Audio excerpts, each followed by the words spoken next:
Coming up on this episode of Bass Hunters, we're wading into an ocean of bass with Dune Part 2.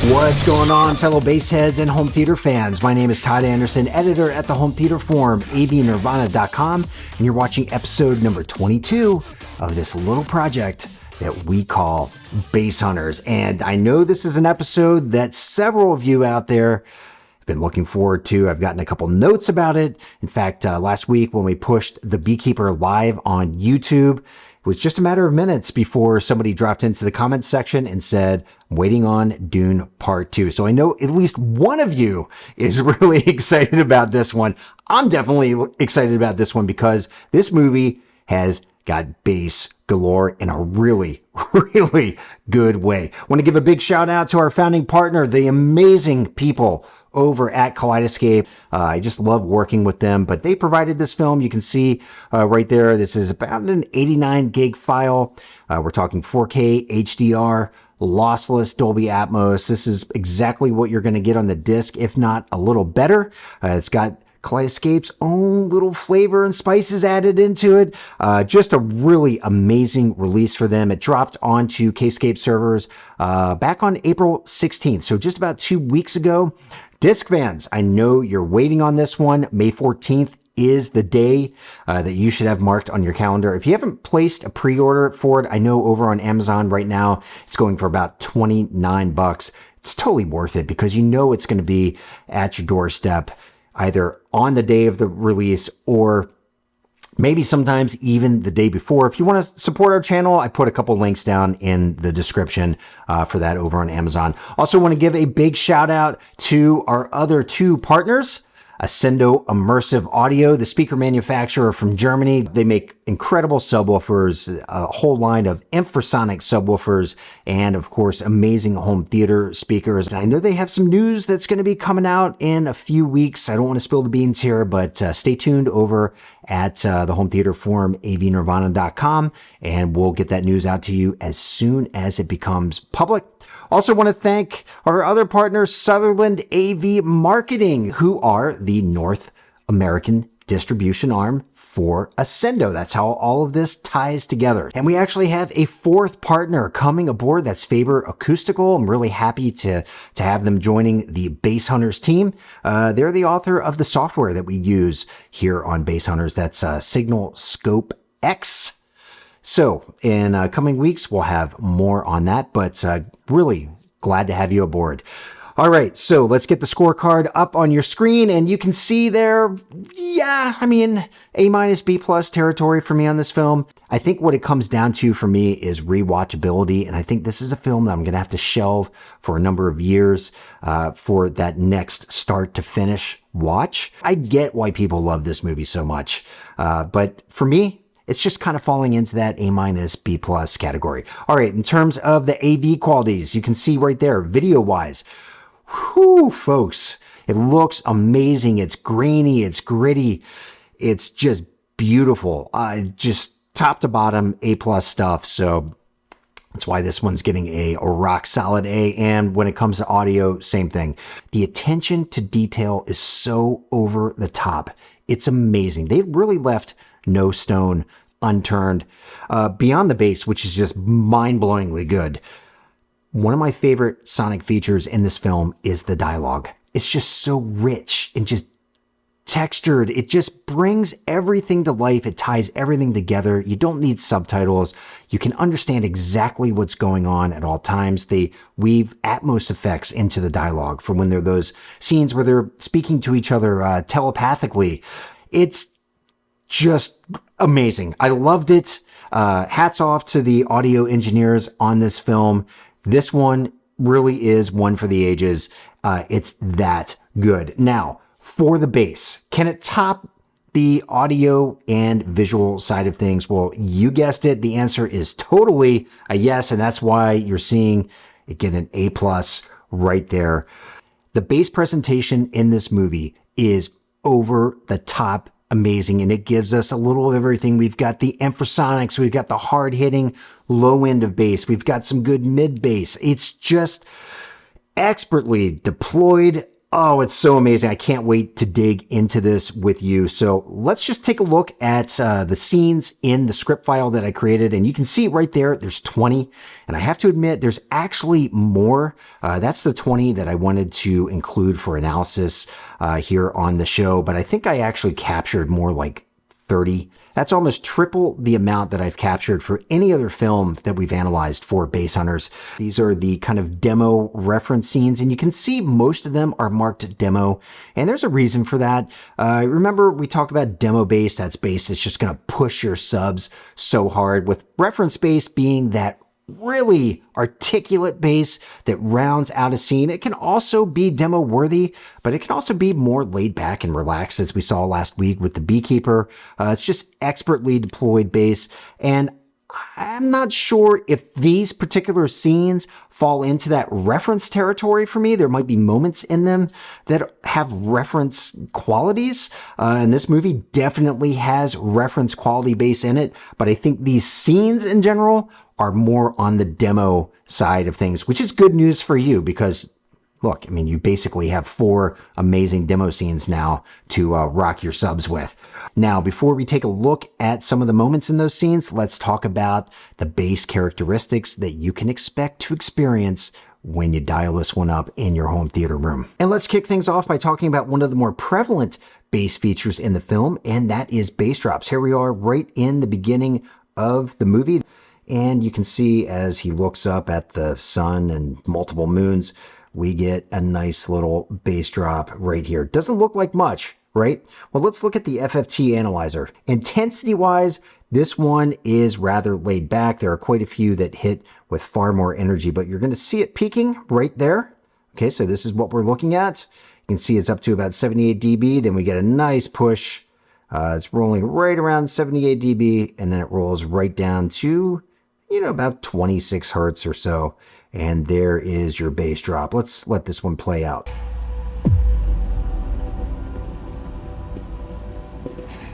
And there it is. So like I said, this one intensity wise, and that we're talking about decibels, is rather on the weak side, but because there's nothing else going on in the scene, it's definitely notable when you're watching the film. And let me give you 2 more examples here. We've got this one. This is the longest bass drop that we've seen in Bass Hunters yet. Let's give this one a play.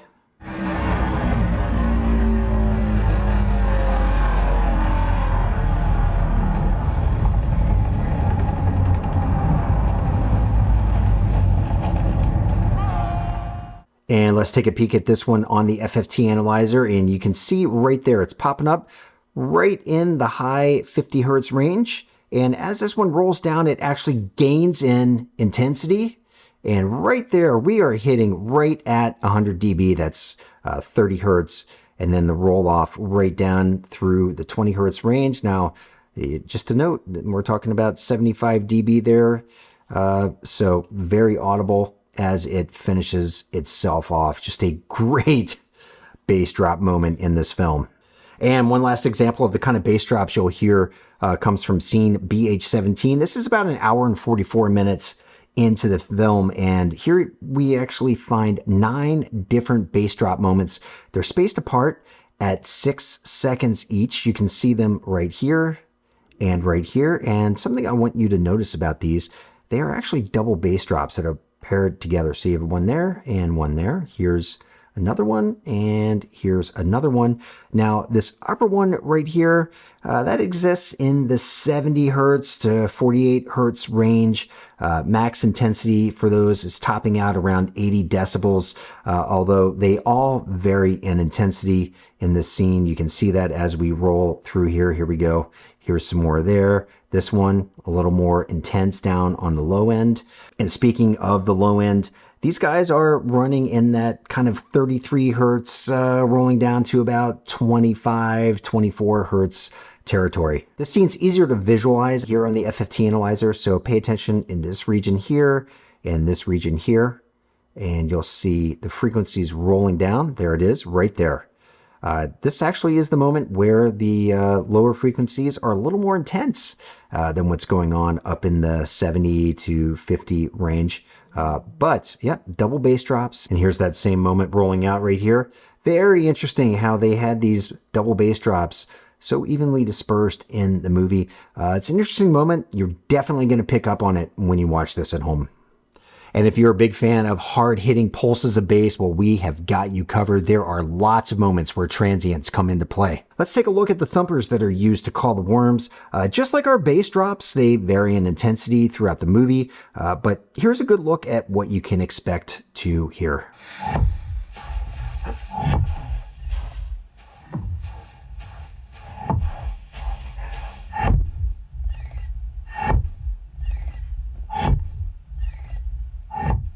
And let's pause it right there. You can see these are fairly broad spectrum in terms of the frequency range that they cover. You can see here in the FFT analyzer, the rise and fall is giving us a really nice bump, basically from around 60 hertz way down into the 20s. And like all good sound design teams, check this out. So it's a distant shot right here. When they switch to her, the rise and fall is still happening.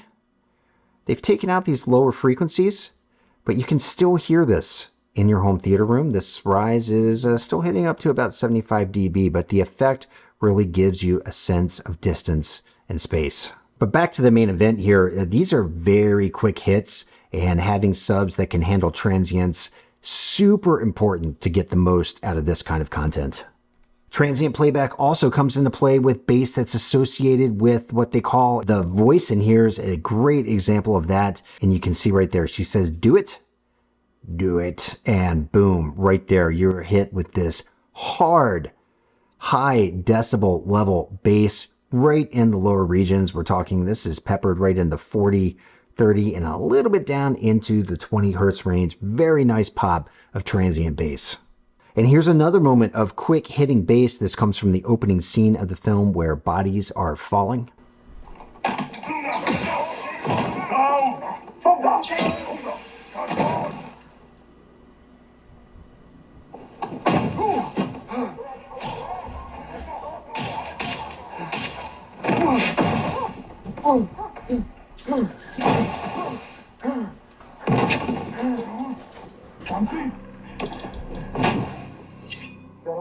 And then check out this moment where we have a pulse of bass that has micro pulses within it. So here it is right here. We have our pulse of bass, and then within it, we have these very quick hitting transients. Keep your eye on this region right through here. This is around 27, 28 hertz, and you'll see those fluctuations playing out right there. A subwoofer needs to be quick on its feet to reproduce this. This is also a great example of the superior LFE that's present throughout this movie's score. And bass is definitely pervasive throughout this entire movie when it comes to the musical score, but it's varied enough that it stays interesting, and it's often tame enough that it doesn't dominate sound effects that are associated with action that's happening on the screen. Speaking of adding to scenes without dominating, there's lots of LFE associated with atmospherics, making you feel as if you're right there in the action. Here's a look at a moment inside of one of the ornithopters. You'll notice bass is elevated, but it's more subdued, and it's supremely textured, widely varied in that 20 to 80 hertz range. And it gives both a sonic and tactile sensation of being in flight in a rugged piece of equipment.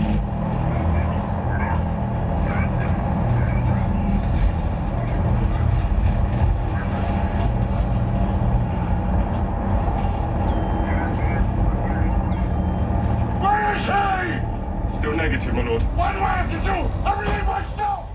And there you can see it peppered all throughout here. This is just a wonderful moment in the movie. I love the subtlety that you experience here. And, you know, this is pretty much exactly what we're talking about when we speak of reference quality bass moments.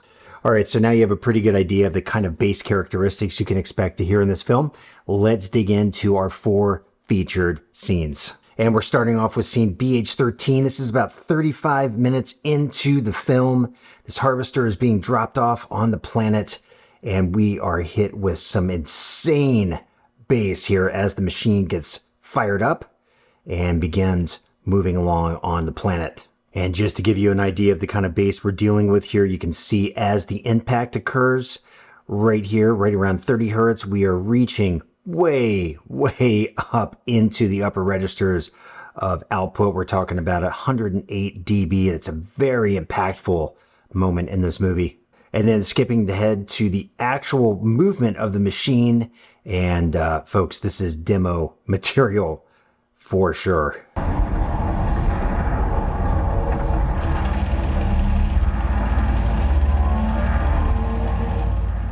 And I want you to note right here, we're talking about infrasonics hitting to 90 dB. This is the kind of stuff that you can feel. You're not necessarily going to hear it, but that's going to shake your room big time. And then the LFE landscape radically changes as this machine is moving forward. And you can see right here, this is just a tasty moment of bass in this movie. We have multiple bands going on here, and we're going to look at this on the FFT analyzer. But this is a diverse and varied deployment of bass that just sounds absolutely amazing. Fantastic moment in this movie. And those bands of bass we just saw, this one is in the 80 hertz range, down in the 70s. You can see them peaking all throughout here. Let's go ahead and give this a play.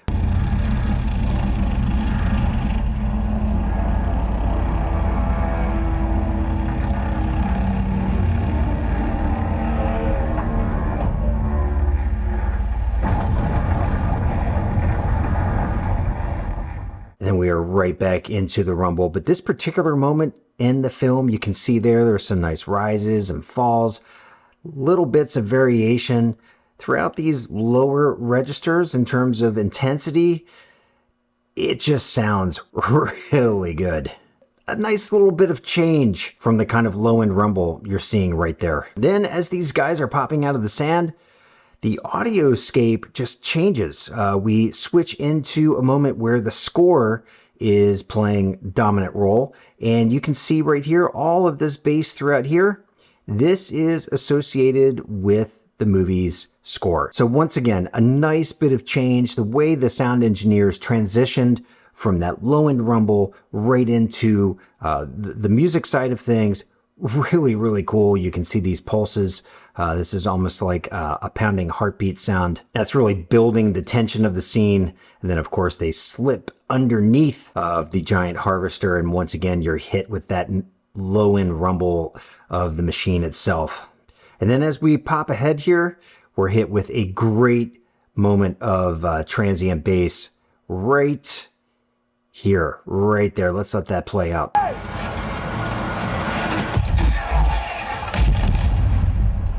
Reload!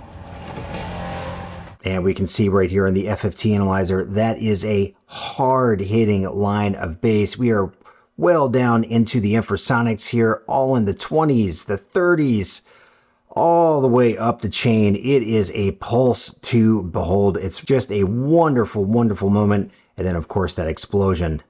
Boom. Once again, more emphasis down in the infrasonics. And we're peaking right here, once again, in the 30 hertz range. Okay, and again, if you'd like to dial that one up, it's about 35 minutes into the film. It's great demo material. Now, we're going to skip ahead to about an hour and 26 into the movie. This is scene BH14. This one, if you're looking to just push your system hard with that deep, low-end rumble, thunder of mechanized movement, this one's going to give it to you, and it's going to give it to you in spades. And when it comes to hard bass, this one has just about everything you could possibly want. You can see we are hot and heavy down in the 30 hertz, 20 hertz range, even down into the infrasonics all through here. And it gets even better as this machine starts to roll forward. Just intensity that will blow up your home theater system.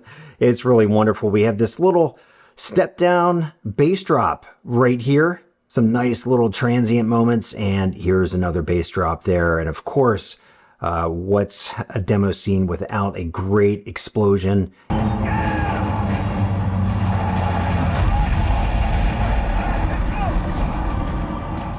In terms of raw power, this one isn't as hot and heavy as other moments in the film, but you can see right there, it's broad spectrum. We're getting down into the infrasonics there. This is just a moment of big time rumble. Here's a better look at that second band of low end rumble associated with the Harvester moving forward. Just give this a watch and you can see how detailed and textured it is.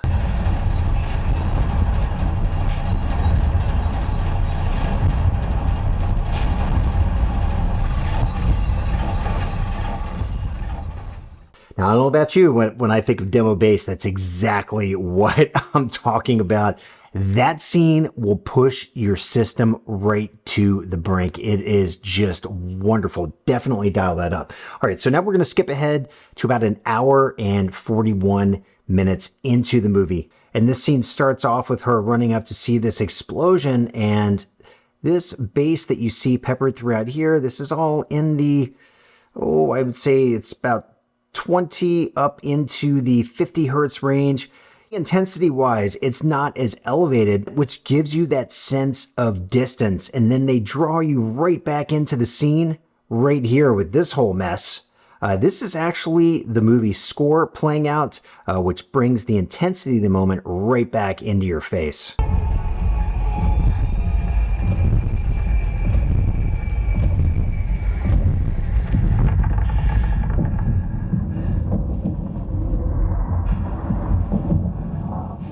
And that crackle you heard at the end, that's right in here. That's actually distant artillery. Let's shift over to the FFT analyzer to take a better look at this. You'll see this is a total broad spectrum attack. It introduces some infrasonics. It's very fast moving in terms of the pulses of energy because it's keeping up with the crackles of the higher frequency sounds associated with this scene.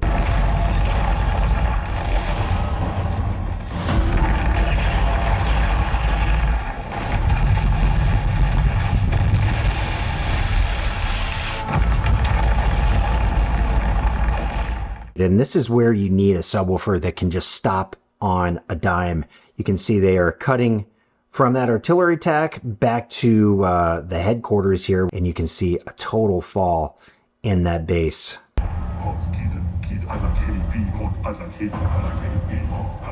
Old-fashioned artillery. Genius. And we're still getting some rise and fall of bass here, but that is all associated with the score. And the way they've layered all of this together, it's just a masterpiece. And let's move ahead to scene BH18. It's 2 hours, 13 minutes into the film. This one has just about everything. We've got our hard-hitting thumpers. We've got that elongated bass drop that we looked at earlier. And then explosions and this textured deployment of bass that's associated with the worms being ridden into battle. This is a fantastic demo moment in the movie. So you can see right here, we're starting off with the thumpers. They are crazy, crazy intense in this particular scene. And something that's worth pointing out, the bass that's in this region, that's all associated with these up close shots of the thumpers. But as the camera starts to pull away and get a little further away, you can notice that the intensity of that bass drops off a little bit. It's very, very subtle. You can see that happening right here. We have a peak.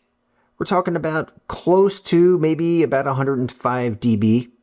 And as we move forward in this scene and we start to pull away to the character, you can see the intensity is falling down. We're talking about 6, 7 dB, but it's audible and gives a sense of distance and separation. And moving ahead here, we have a really nice explosion. Lots of information peppered down into the 20 hertz, bleeding down into the infrasonics.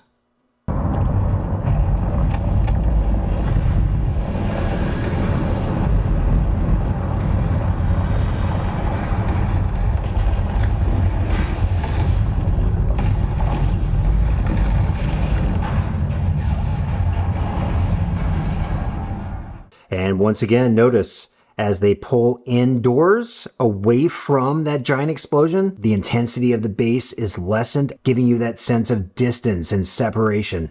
And let's just let this play out so you can get a sense of the kind of textured LFE associated with riding the Sandworms.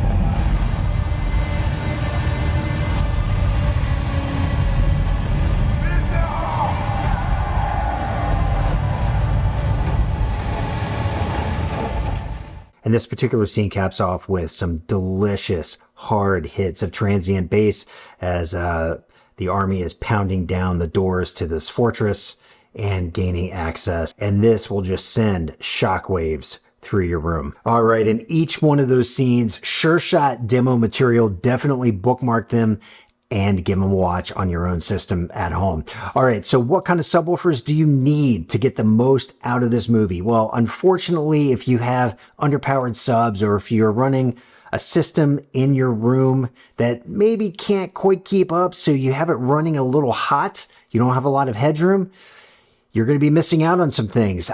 Please be careful with your subwoofers.